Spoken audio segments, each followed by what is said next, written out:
তো বন্ধু, গত কয়েকদিন আগে মোহামেডান স্পোর্টিং ক্লাবকে নিয়ে আমি একটা ভিডিও পোস্ট করেছিলাম। সেই ভিডিওর কমেন্ট বক্সে অসংখ্য কমেন্ট দেখলাম।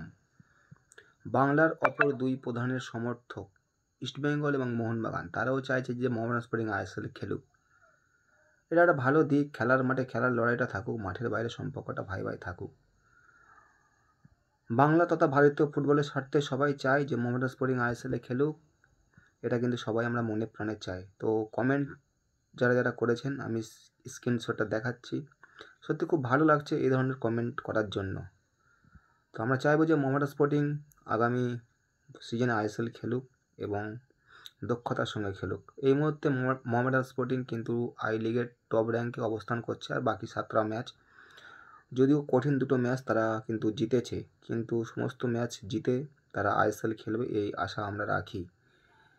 সেই সঙ্গে ভারতীয় ফুটবলের 3 লেগেসি মোহনবাগান, মোহামেডান এবং ইস্টবেঙ্গল, এই 3জন ছাড়া ভারতীয় ফুটবল চলতে পারে না, যত ফ্র্যাঞ্চাইজি দল আসুক না কেন।